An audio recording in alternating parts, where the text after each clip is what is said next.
दोस्तों नमस्कार। मैं राहुल झा आपका स्वागत करता हूं। आज हम बात करेंगे कि क्या हाइड्रोजन भविष्य में ट्रेन का ईंधन बन सकता है। तो चलिए शुरू करते हैं। हाइड्रोजन से चलने वाली ट्रेन रेल परिवहन के लिए स्वच्छ और अधिक टिकाऊ भविष्य के रूप में महत्वपूर्ण वादा करती है। आइए जानें कि वे क्यों लोकप्रिय हो रही हैं। पर्यावरणीय लाभ। शून्य उत्सर्जन। हाइड्रोजन ट्रेनें केवल जल वाष्प उत्सर्जित करती हैं जो उन्हें पर्यावरण के अनुकूल बनाती हैं।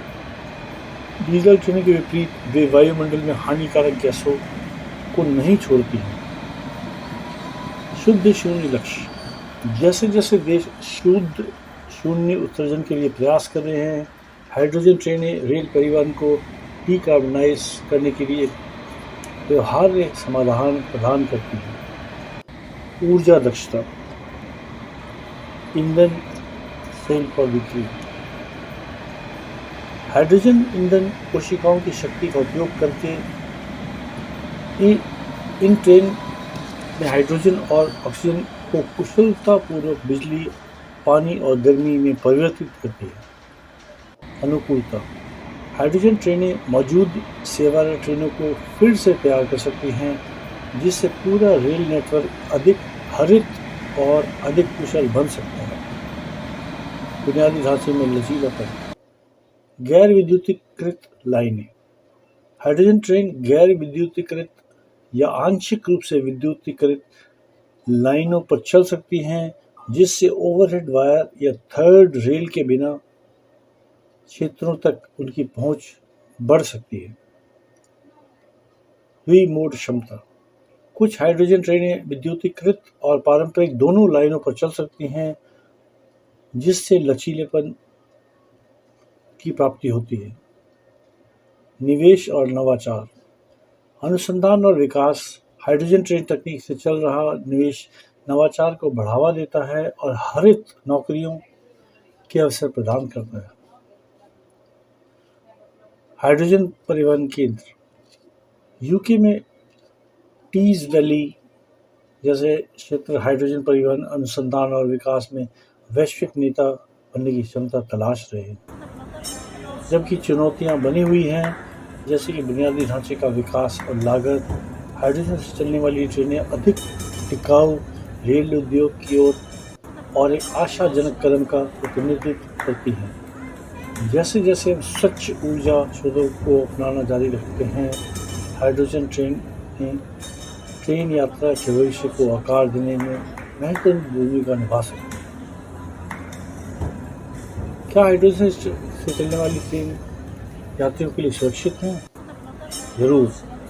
हाइड्रोजन से चलने वाली ट्रेनें वास्तव में यात्रियों के लिए सुरक्षित हैं और इसकी कुछ जानकारी हम आपको बताते हैं। हाइड्रोजन ट्रेनों की सुरक्षा। हाइड्रोजन से चलने वाली ऑटोमोबाइल की सुरक्षा की जांच से पता चलता है कि हाइड्रोजन ईंधन सेल वाहन आंतरिक दहन इंजन वाले वाहनों की तुलना में अधिक सुरक्षित है। हाइड्रोजन ट्रेनें जैसा कि यूके की हाइड्रोफ्लेक्स कठोर सुरक्षा प्रोटोकॉल का पालन करती हैं। उड़ान के लिए हाइड्रोफ्लेक्स पर हाइड्रोजन की अन्य सुरक्षा उपायों के साथ साथ सुरक्षित उच्च दबाव वाले टैंकों में संग्रहित किया जाता है।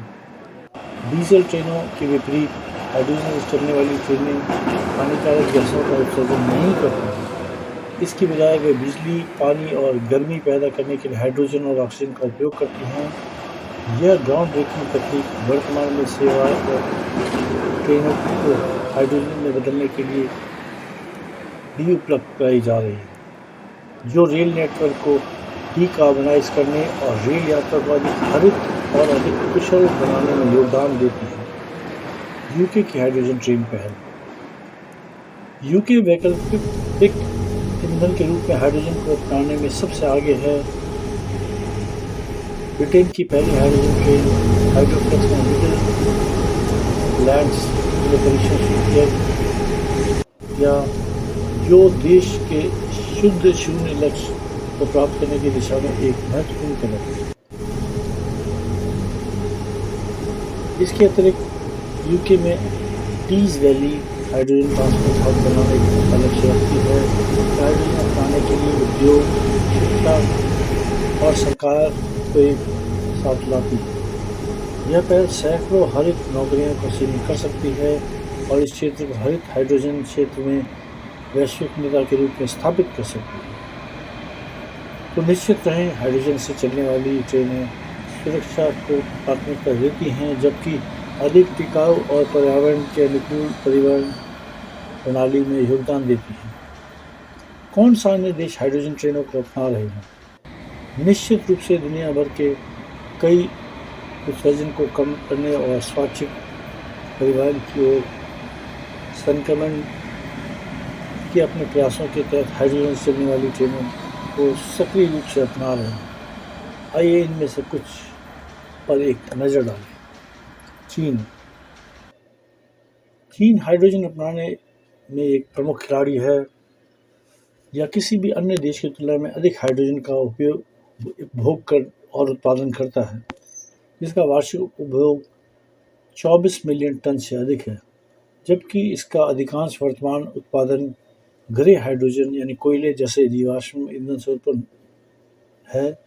चीन 2019 से हरित हाइड्रोजन परियोजना में निवेश कर रहा है। ये परियोजनाएं हाइड्रोजन का उत्पादन करने के लिए उत्सर्जन मुक्त नवीनीकरण ऊर्जा का उपयोग करती हैं। चीन दुनिया के सबसे बड़े ईंधन सेल इलेक्ट्रिक वाहन SCEV पीढ़ी में से एक का दावा करता है और ईंधन सेल ट्रकों और बसों के विकास में अग्रणी हो रहा है। यूरोपीय संघ EU ने यूरोपीय ग्रीन डील में उल्लिखित और नीतिगत लक्ष्यों को प्राप्त करने के लिए हाइड्रोजन को एक महत्वपूर्ण तकनीक के रूप में मान्यता दी है। 2020 में EU ने अपनी राष्ट्रीय हाइड्रोजन नीति जारी की, जो उत्सर्जन मुक्त हरित हाइड्रोजन पर काफ़ी ध्यान केंद्रित करती है। लक्ष्य 2030 तक 40 गीगावाट अक्षय हाइड्रोजन इलेक्ट्रोलाइजर क्षमता स्थापित करता है, जबकि यूरोप की हरित हाइड्रोजन क्षमता 2025 तक केवल 2.7 गीगावाट तक पहुंचने वाली है। EU स्वच्छ हाइड्रोजन में एक औद्योगिक नेता बनने के लिए प्रतिबद्ध है। जर्मनी हाइड्रोजन ट्रेन विकास में सबसे आगे रहा है। तो ये था आज का वीडियो। अगर आपको हमारा चैनल आपने पहली बार देखा है तो इसे लाइक और सब्सक्राइब करें। हम इसी तरह आपके नए टॉपिक के ज्ञान लाते रहेंगे। धन्यवाद।